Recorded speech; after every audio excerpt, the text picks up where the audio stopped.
Good morning, Tallahassee. It's time to wake up War Chant on 97.9 ESPN Radio. Here's WarChant.com's Aslan Hajavandi and Corey Clark.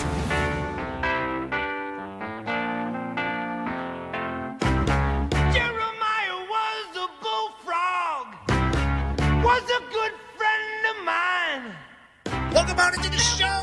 Wake Up War Chant on this Monday. 97.9 ESPN Radio program is brought to you by For the Table Hospitality. I'm Aslan. Corey's here as well. Corey, say hello real quick. What's up, everyone? Corey Clark in the house. There he goes. We're going to jump right into it this week. Oh, but before we get right into it, as everybody likes, just a reminder, Thursday we'll have Renegade Express. Leave your questions on the Tribal Council over on warchant.com or give us a call, 850-792-5730, 850-792-5730. We're only a few days away from August starting, so that means football season is almost here, but recruiting season has picked back up, and for that, we bring in Michael Langston right off the jump. Michael, you're alive. I don't know how well you're doing, but you are alive. You can confirm that, right? Dude, I am pounding the Mountain Dews, let me tell you. I'm pounding them. But it's been a long weekend, and a very productive one, but it's been a very long weekend, but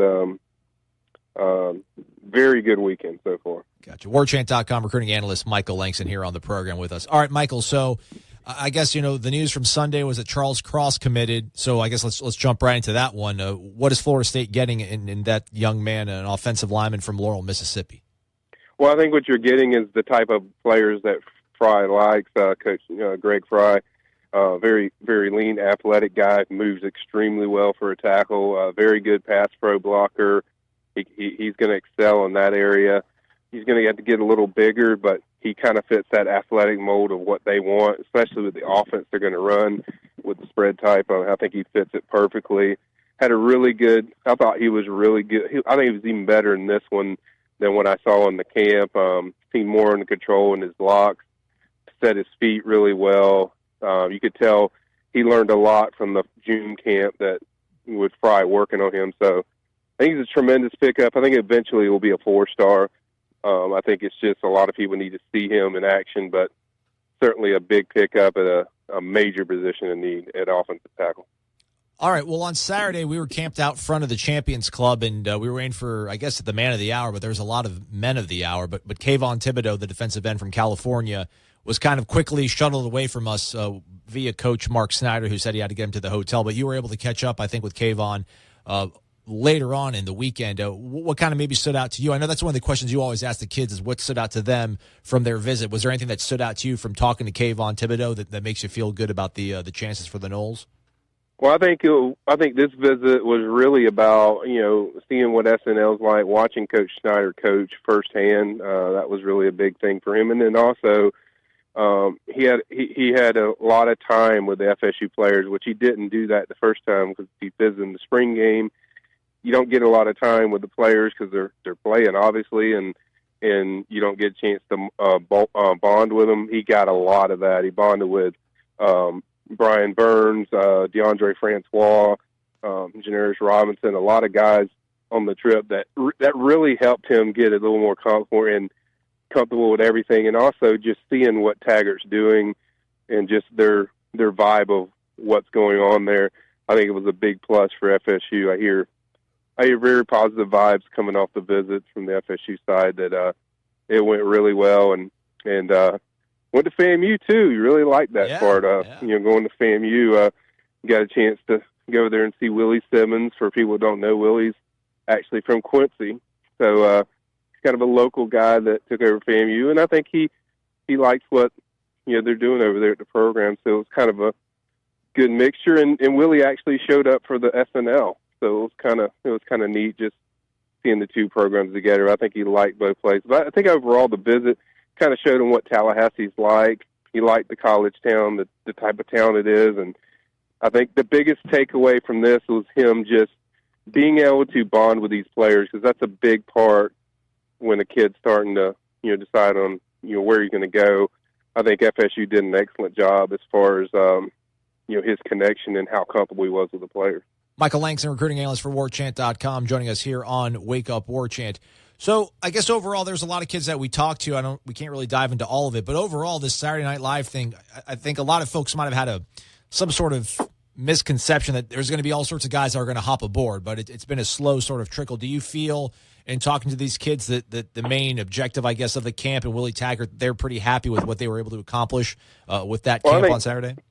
Yeah, I think they were very happy, and and one guy we didn't talk about that just went down late Sunday was Brendan Gant committed to FSU. Oh, look at that! All right, go ahead. Thank you, man. Thank you, Michael.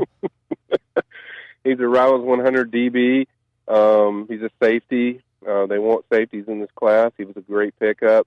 We kind of felt, even with me and you, even when we went to visit him the spring tour, you kind of felt there was a connection there with FSU that he didn't have anywhere else.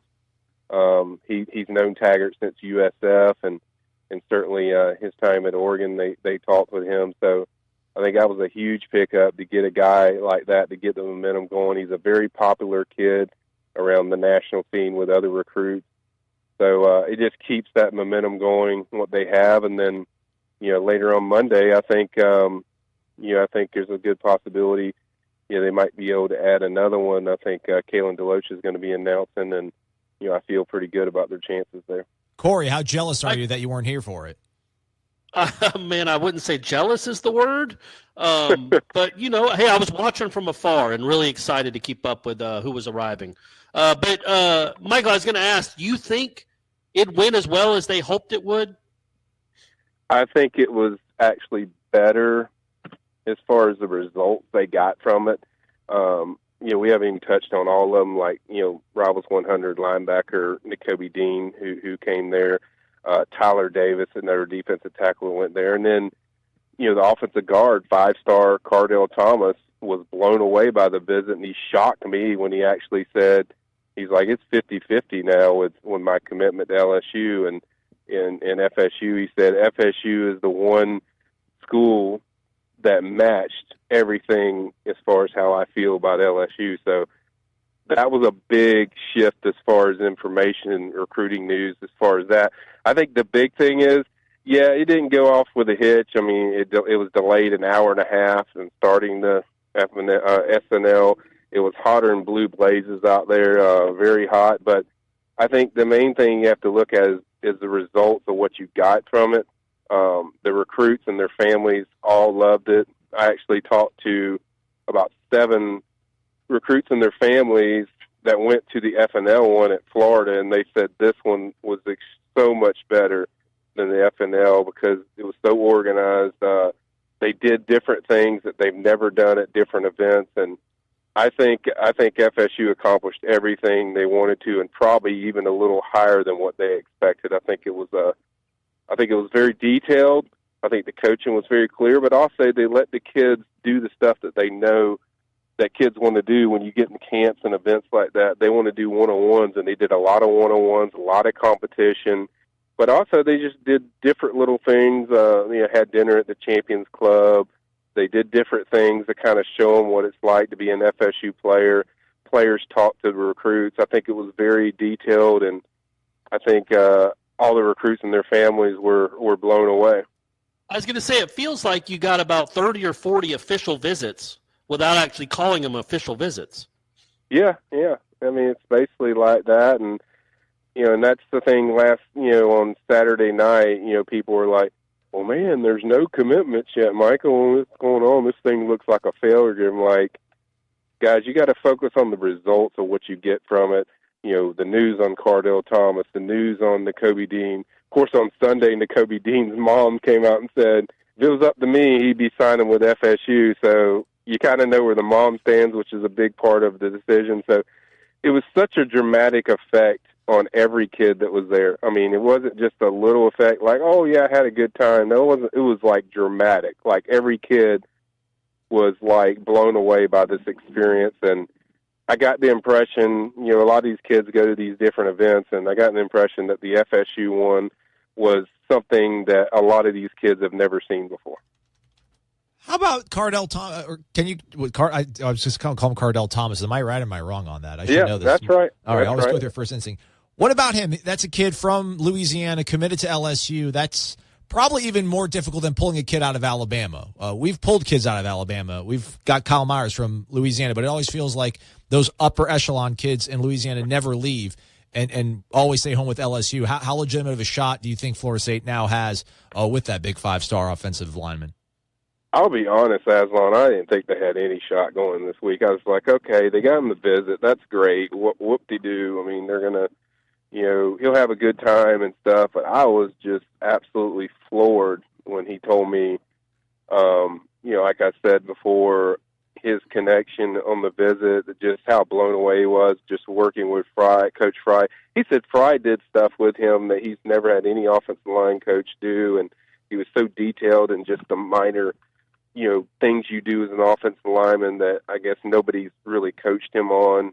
And so he was blown away working out with him. And the plan, too, was, if you remember when we did a story before the camp, he wasn't going to work out. So I thought that was significant when I saw him out there working out. I was like, okay, he's feeling this. So then you talk to him afterwards, and he was just blown away. And then he said, basically, I'm going to make another decision, a final decision later on, and that it was 50-50 which way it would go between FSU and LSU. So there was a massive, massive jump for FSU and the vibe they got from Cardinal Thomas and his family. I heard his family really, really loved the visit. They really connected well with all the coaches, and I think they made a dramatic jump with Mr. Thomas there. And that's all you can ask for is to make an impression. All you can ask for is 10 minutes with Michael, and you just got it, folks. Michael Langston, recruiting analyst for WarChant.com, joining us here on the program. Michael, figure out some way to get some sleep. That'd be kind of good, probably. Yeah, I'll be busy. You'll still be doing articles, and we're going to try to get up with all these guys. And I think it was just amazing, just when you hear these kids, just how they talk about the culture at FSU, but also just how this place is so much different than any place they've been, but also how much different it is from the Jimbo Fisher era. I mean, I talked to like 4 kids, and they're like, this staff is so much more different in a good way, and the change is just dramatic. And they've got Corey asked the question, they get out of this what they wanted. I think they did, in the fact that they wanted some momentum going in that season with Virginia Tech at the kickoff, the season, and they certainly got that surge of momentum they wanted. So a lot of success from this thing, and we're going to have a lot more on War Chant. But overall, I think it was an extremely productive weekend. Awesome, man. Thanks again, Michael. Take care, buddy. We'll talk to you later. You got it. Again, that's Michael Langston from WarChant.com. See, Corey, you missed out on all the good stuff. All the good stuff. Yeah, I feel like I got a couple of texts from you during the actual event where it didn't seem like it was all that good. Why you got to bring that up? That's off the record stuff. What kind of journalist are you? Wasn't off the record. I didn't agree to that. It was very much on the record. You know that. Anytime you text me, buddy, I can bring it up unless you signify that it's off the record. All right, let's bring up a whole bunch of stuff that's on Corey's mind. Let him talk in the next segment. We'll be right back after this. It's Wake Up War Chant. It's 97.9 ESPN Radio. You're locked in to Wake Up War Chant on 97.9 ESPN Radio. I'm cool like that. I'm cool like that. I'm cool like that. I'm cool like that. I'm cool like that. I'm cool like that. I'm cool like that. Welcome back. He's Corey Maslan, 97.9 ESPN Radio's Wake Up War Chant, brought to you by For the Table Hospitality. All right, Corey, take over, man. What's on your mind? What do you want to talk about? Anything. Whatever. So, the rapper, is his name Plies? Plies, I think so. Is that how you pronounce it? I'm pretty sure. Okay, that's how it's spelled, but Plies was at the Saturday Night Live event obviously on Saturday. And Francois, I saw that. Well, don't say obviously. Don't say obviously, Corey, that Saturday Night Live was obviously on Saturday, because it wasn't at night. So somebody could possibly believe that it maybe not even happened on a Saturday either. Could have been Tuesday afternoon. Yeah, they're going to say Saturday Night Live, but it's really Saturday late afternoon, evening. Yeah. Not the lights weren't on, I assume. No. But yeah, so you have him come roll into town, and I'll be honest, I'm the old unhip 43-year-old guy. I didn't know who he was. I looked him up. He has about 890,000 Twitter followers and is a huge deal apparently. And he just rolls up to I guess he's been friends with Willie for a while. I know he played football in the Fort Myers area, so they might go back that far. I don't know how they know each other. But just again, and I'm going to keep bringing it up, But imagine you're an African-American athlete in the state of Florida. Dan Mullen is recruiting you, and Willie Taggart is recruiting you. Everything else is equal. Florida State and Florida. I mean, Florida State's been the better program, but both of them, they can prove that they can win national championships and be relevant. But one of them has Dan Mullen as the head coach, and whatever went on during their recruiting event. And obviously they're not recruiting well at all right now. The other one has Willie Taggart, who has a world-famous rapper, hip-hop artist, on his field catching passes from DeAndre Francois in the middle of the event. I think if Willie Taggart can win 8 or 9 games this year, even the next 2 years, say he wins 19 games over the next 2 years, it is going to be like Florida State has a cheat code in recruiting. They are going to get almost anyone they want. I'm calling it. Even more so after this event, you hear the parents talk, you hear the players talk. I don't think they've ever seen anything like this. Sure, there's been plenty of other African-American head coaches at big schools, but they weren't this guy. They were Tyrone Willingham or, I don't know, Randy Shannon, Charlie Strong, guys that they don't seem all that relatable. This dude seems like, I just can't imagine how a 17-year-old, and maybe even more importantly, how his parents, who are probably Willie Taggart's age, can't be blown away by what they're seeing from Willie Taggart. This is by far the best college head coach that I've ever met. Him and his staff are real, genuine, everyday people. Hashtag my fave, hashtag Willie Taggart, hashtag FSU with a heart emoji. That was a tweet from N'Kobe Dean's mother on Twitter with a photo of her, Willie, and her son. And she's in the middle and smiling from ear to ear. So is her son. So is Willie. That's your cheat code. Yeah, man. There it is. And it's always, I know it's always delicate, and it's something I'm going to have to figure out a way to talk about and write about when it comes to race. A white guy writing and talking about race. I can't – obviously, I don't know that experience. But, man, it just seems like, and this is just me talking, it seems like they're going to – it's almost inherently racist at times to think, oh, get a black coach because he'll be able to recruit well. Yeah. Well, that's not the case, man. That's just not the case. Randy Shannon didn't do it. Tyrone Willingham didn't do it. But just get any coach that can relate to these players, that can relate to a 17-year-old and their parents. And I just can't imagine that there's been a coach, no matter what race, that can relate to players. And, again, maybe relating is not even the right word. Just seem cool. I mean, how many other head coaches are running plies out there and having him doing a fade in the end zone with their quarterback? That's just not normal. It's something that I don't think college football has ever really seen. And I just think it's about to be a cheat code, man. I honestly do. I can't imagine, like that guy that's 50-50 between LSU and FSU. You're telling me you want to go play for Ed Orgeron? Play for the Tigers. Yeah, but hold on. Like, you don't even understand what that dude's saying half the time. And again, he might the hold of staying home. I get that. That's what he's competing with. But dudes in the state of Florida or guys in, I don't know, southern Georgia, man, it is going to be really, really hard to pry recruits away from Willie Taggart unless he just falls on his face and goes 4-8. If he can win 8 or 9 games a year the next 2 years, man, I'm telling you, I really, truly feel like it's going to be USC in the early 2000s. Man, making us dream on a Monday. I like this. Hey, man, I really was paying attention to the tweets that the recruits were and the things that the recruits and the parents were saying after they got a chance to meet him. And, you got to win games. I get all that. You can't just be a genuine cool dude that goes 6-6. But he's proven that he can win football games and produce really good football teams.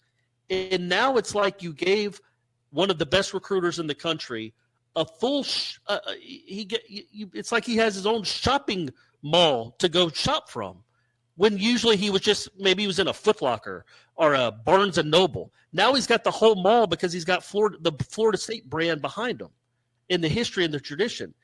It just seems like he could go get almost anyone he wants.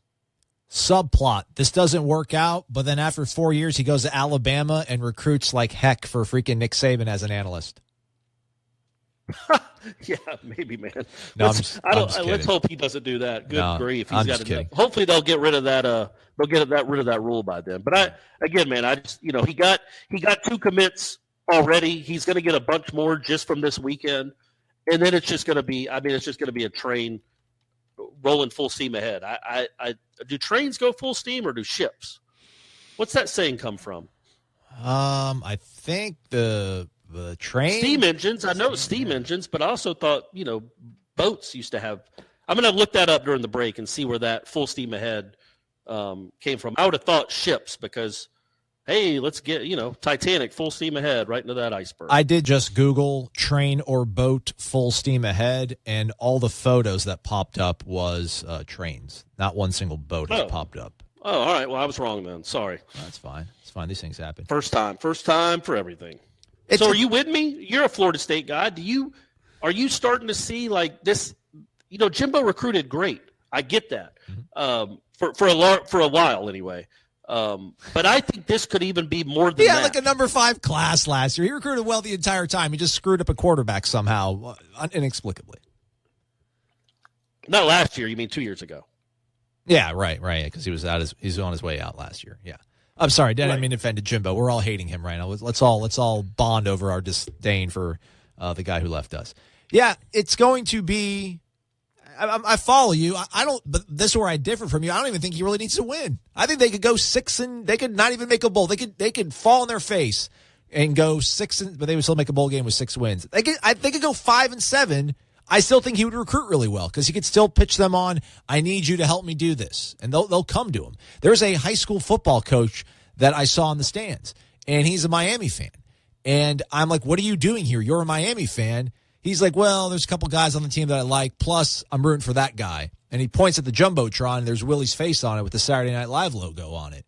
The Florida State Saturday Night Live logo, not Lauren Michaels and NBC Saturday Night Live. But he points at Willie. Right. I mean, it's not just kids that can relate to Willie. I mean, if you're a high school football coach and you're African-American and you see an African-American head football coach at one of the most prestigious football universities in the entire country, yeah, I mean, it's tangible. It's happening, and there's no reason to think that it won't continue to happen unless they sustain their failure, which I don't think they're even going to fail because I've said the whole time they have to be able to win 10 games this year, and I think they still will.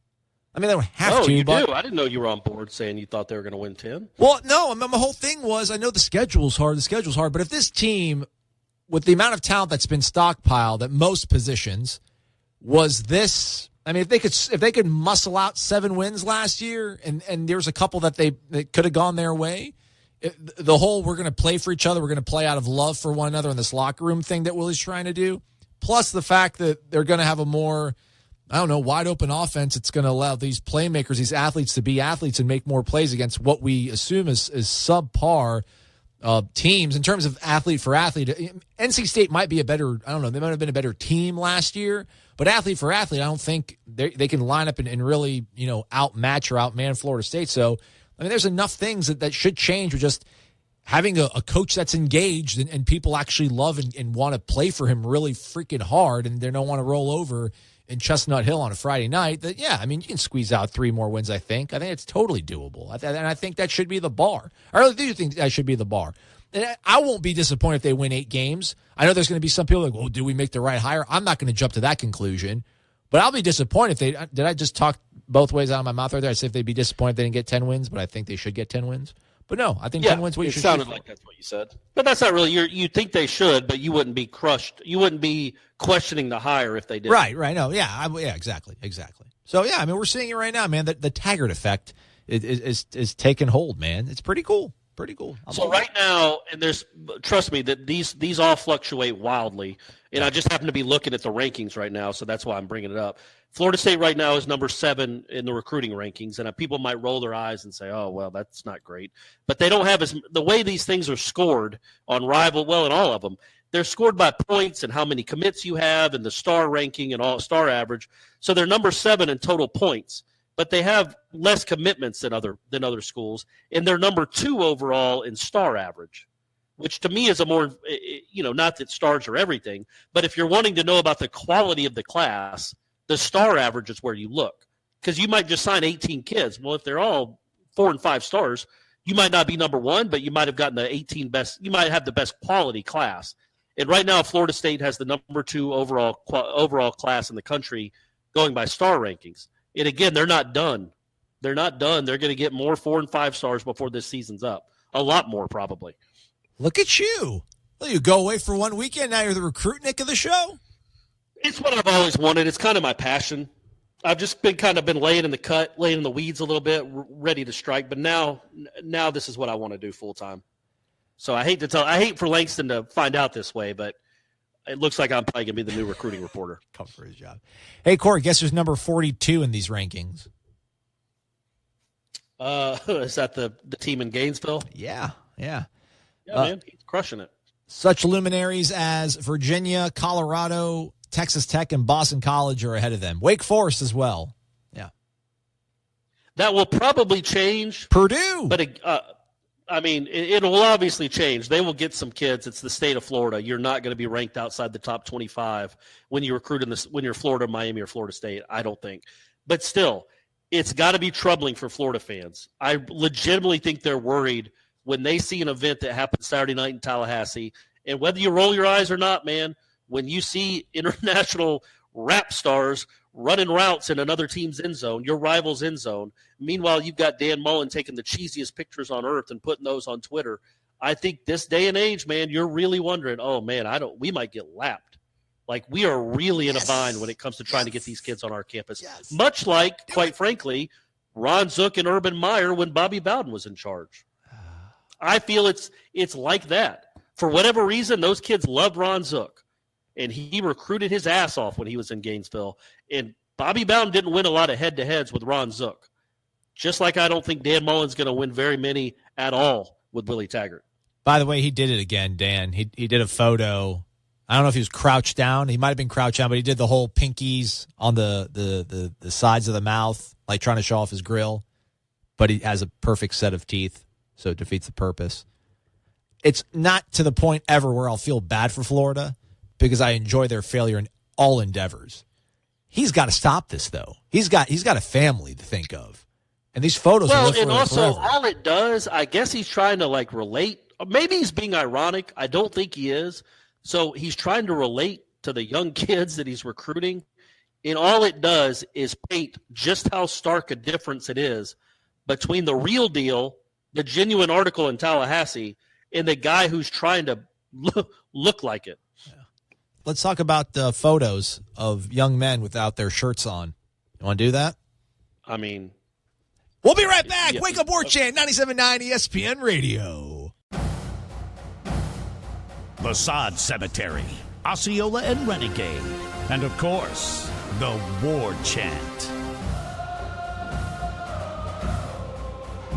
These are great traditions known to all Seminole fans. If you are a card-carrying, garnet and gold-wearing Nole, don't you deserve a site that is truly dedicated to covering FSU sports? WarChant.com's staff has over 50 years of experience covering the Seminoles. WarChant.com is the only FSU outlet with a full-time recruiting analyst in Tallahassee. Plus, it's the only site with a full-time videographer and a daily podcast, 100% dedicated to FSU sports. Why act like Gators and settle for second best? WarChant.com, your ultimate Seminole sports source.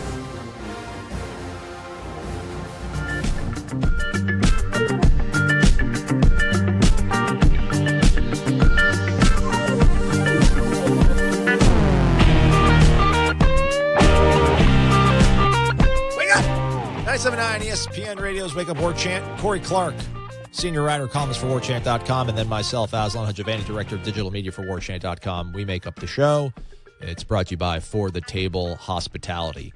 If you're just joining us on the dial on 97.9 ESPN Radio, Florida State did get 2 commitments on Sunday.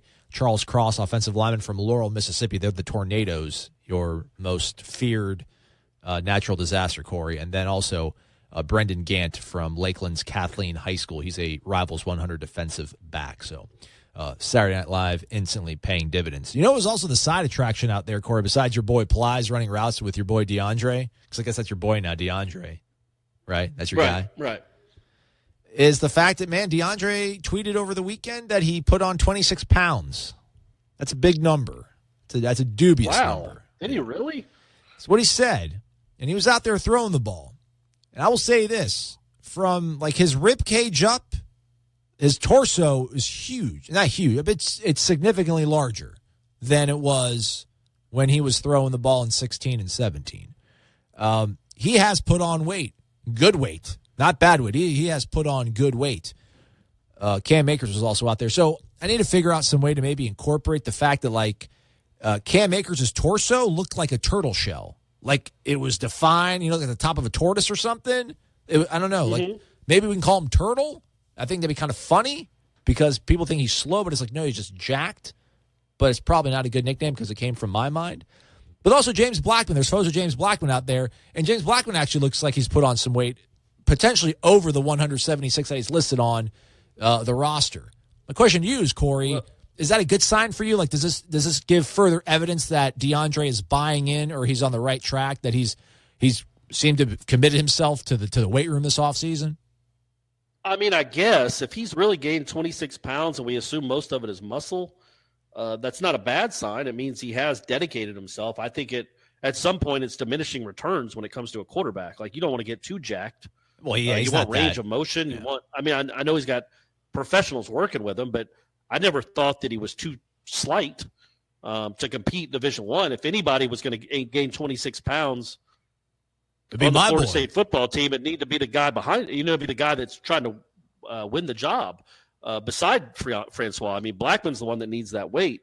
And also, no, you cannot nickname one of the best running backs in the country Turtle.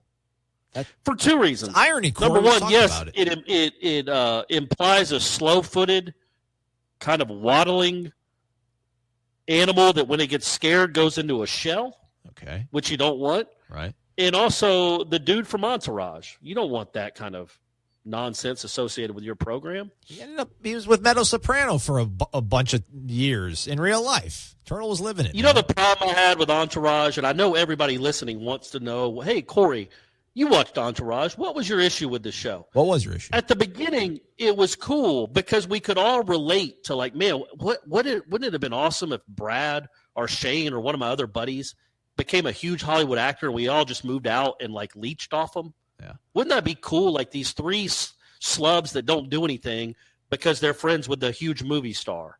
Just what a life that was. And so it was like a fantasy life for a couple of years, just seeing the life they lived, even though they didn't do anything. They were just schlubs. And that was kind of the dynamic of the show that was awesome. Well, then later on in the show, Turtle becomes a tequila salesman that makes a ton of money, and Johnny Drama gets a huge show on NBC, and E becomes a talent manager for other people. It's like, well, that's not what we don't. I don't care if those other three guys are successful. In fact, it's cooler when they're not, when they're just bums, leeching off their famous rich friend. So that was my problem, is they tried to make the other guys more likable and more industrious, when in reality, man, they should just be out there partying. Let the other guy do all the work. That's what being in an entourage is all about. So not a fan of the Murphy group. No, is that what he called it? The Murphy group? Yeah, just him. Oh, boy. Just solo. And then Sloan. Ooh, sweet, sweet Sloan. Man, yeah, he was killing it. Yeah. He was killing it. Yeah, no, he did great for himself, E. Yeah. And apparently that guy, I don't know his name, the actor, is like one of DiCaprio's best friends. Really? He was actually... So he's a part of that gang in Hollywood that's notorious for just, doing exactly what you'd think a gang with Leonardo DiCaprio would do at a club or a bar or whatever. I think his name is Eric Connolly, and he actually was the bully in Rocky V. No, it's Kevin Connolly. Okay, Kevin Connolly. Yeah, he was actually the bully in Rocky V that punched Stallone's son and stole his jacket. Oh, really? Yeah, that's him. I didn't realize. That's funny. He was also in his show on Fox with Unhappily Ever Ricky After. Cox. Oh, yeah, there you go. And Bobcat Goldthwait was like the puppet. That was a weird, bad show. But so he's had a career. I get it. But yeah, man, I didn't think we had to make those guys like self-made people of their own too. So, like, are you going to draft me on your trivia team yet? I mean, have I demonstrated enough to be an asset to your trivia team? Entourage and Rocky, so that's good. I just knew Unhappily Ever After, like right off the dome. Well, that's true too, man. You're a pop culture guy. I didn't know that about you. Yeah, you can come out one time. All right, that's all I'm checking on. And earn your keep. Yeah, but no, I mean, back to DeAndre. I mean, I think a lot of pride, the 26 pounds might be the lower half of his body, too. I'm sure there was all sorts of atrophy with his knee going out on him, at least in that one leg. I mean, but 26 pounds does sound a little bit concerning, but he doesn't look like he needs to take an extra sample. 26 pounds from like his low point last year when he couldn't work out or he was losing weight. Right. Like, how much bigger is he than the 2016 Francois? I doubt it's 26 pounds from that. Yeah, probably like 15 from that. I mean, dude, his like his back. I mean, like the muscle, like the teres major, like the muscles on the top of his back, like in his lats. Like he was like thicker. I mean, he's got like wings almost. It was a bit awestrucking to see him kind of like look that way. It's like, dang, all right, well, this is good. And then you saw Cam out there too, looking all jacked up, and you're like, all right. So the strength thing is like a legitimate thing. There's dividends being paid. They're lifting and holding each other accountable. Or the coaching staff is the strength staff, because Brian Burns, again, that's the most bizarre thing to me. You think there's one thing you would do as a strength coach, maybe you don't have the best sort of program, you don't know the best way to stack routines and exercises, but you figured you would at least be able to get on kids and motivate them and get them in there and make sure they actually are in the gym pushing as hard as they can. But I feel like when you call out a strength coach for not being accountable, or a staff of strength coach of not being accountable, you feel like that's probably the one thing that goes by the wayside the fastest, is them keeping tabs on your attendance and effort. Yeah, I agree with all that. I got it. I was going to tell the audience, though, that Aslan works out a lot, right? How many times do you work out? You probably work out 4 or 5 times a week, right? Yeah, 3. I work out 3. Yeah, so you're in good shape, and you do all the workouts and the bench press and the weights and all that stuff. Right. So I don't want people to think that you're a weirdo just looking at dudes' bodies and backs. And I'm fine. I think it's like a painter that sees another great painting, and you can see all oh man, that's great use of shade right there. That's a great use of color right there, the imagery there. Like, you appreciate a man's body, because you're working on your own, right? Am I saying that right? Did that come out correctly? The appreciate sounds a little bit like I'm, batting for the other team, which isn't the case. I can just give props. We all know that, buddy. Yeah, that's being royal chronicled on the program. Not there's anything wrong with that, folks. It's 2018. Live your life, apparently.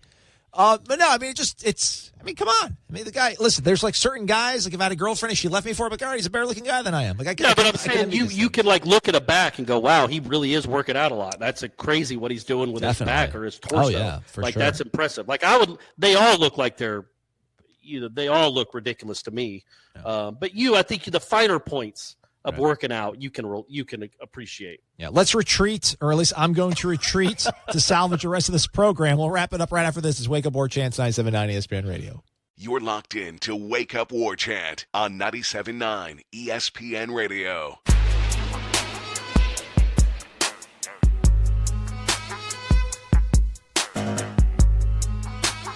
Thanks for being here today, folks. We appreciate it. We're almost done. It's Wake Up War Chant. It's 97.9 ESPN Radio. I'm Aslan. He is Corey Clark. Show's brought to you by For the Table Hospitality.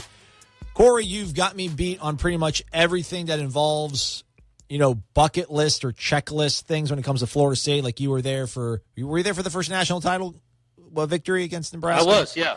I mean, you were there for that. Indeed. You were there for the first ever wire-to-wire national. You got all this stuff on me. You've beat me on everything of substance. Yep. But I got you. I finally got you. I was there in Tallahassee at a Florida State game the first time they had a DJ in Doak Campbell Stadium. You were not there. I've got you. It wasn't a game, but but you were there on Saturday night when they had the DJ. So the DJ was there all day? Yeah, he was. Okay. How was it? I mean, you go to clubs. You go to bars. Did it have that kind of feel? Did it make you want to dance? Were people dancing? The players were in the middle of the field during warm-ups, so they were grooving. I like the music. Listen, he played a little Bieber, spoke to my soul. A little bit of a joke there. But no, the music selection was fine. I don't know how much of the guy, he was kind of nervous, but it was just every 10 minutes he would just be like, new Taggart era, do something. Just kind of out of nowhere, he would just get on the microphone and just yell out one of Willie's hashtags. And it was like, let's kind of figure out a way to, make this part of the shtick and then make it kind of a seamless transition from song to you hyping up the crowd. But I'm sure he'll figure that out, the guy. It was really hot out there. It's his first time, and I don't know how the PA system is. He might not be able to hear himself well and didn't want to go overboard. But I know Auburn does that. I think Auburn literally has a DJ in their student section during the game, so this isn't anything too foreign. It is to Florida State fans, but as long as he doesn't try to, go, Funk Master Flex and no stuff, dropping stuff during the games, I think it'll be all right. Yeah, I mean, it's not a huge deal. Obviously, it's a DJ. I don't know. And so he will be playing at all the home games, but I don't know what it means to play at the home games. Because if I'm a fan, just me, old white Corey Clark. Honky. If I'm a fan, I would be worried. I personally am worried okay, what does that mean for the Marching Chiefs? Do they get marginalized even more than they've already been with these incessant, nonstop ads on the video board? So if he's just is he going to get twice a quarter and the Marching Chiefs get once? How's that going to work? If it's just a beat for 20 seconds in between plays, I mean, all right, whatever, man, fine, whatever. I mean, all these schools, to me, and I don't consider myself a fuddy-duddy, Aslan. I'm not a fuddy-duddy. I'm young at heart. You're a man of the people. Yeah, man. Some of the things I text you aren't things that a normal 43-year-old would text.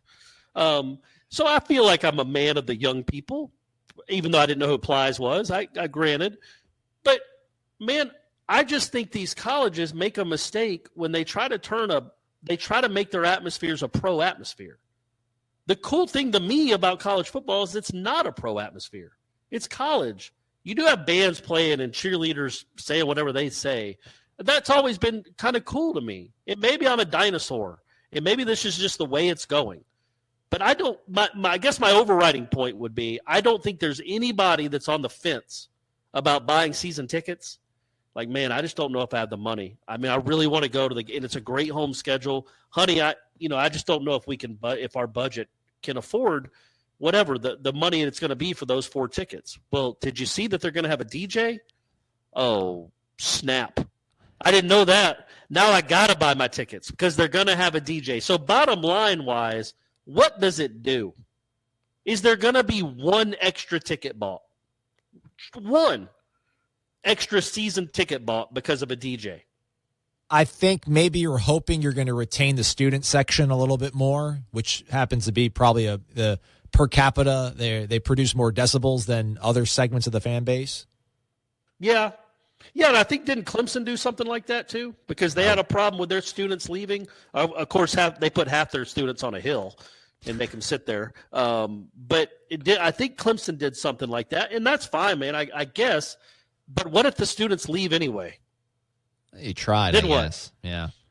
And I think if it's a close game and you have a good team, that certainly you would hope would keep the students and everybody else around more than, I was about to say Kid Rock, but that's certainly hopefully not who my man will be playing over the PA. Anybody else? Crisscross. I'm trying to go old school. Bismarcky. There you go. Back on track. Eric B. and Rakim. Let's go all the way back. Anybody. Eminem. You've heard of him. Jay-Z. Plies. There you go. All the Outkast. All the great ones. All the ones that made mainstream. I'm going to get out of your way. Heard of them. Keep going. Yeah, man, I just don't know that adds anything to the experience. And I hope it's done in a way that doesn't step on the Marching Chiefs' toes at all. That's my main point.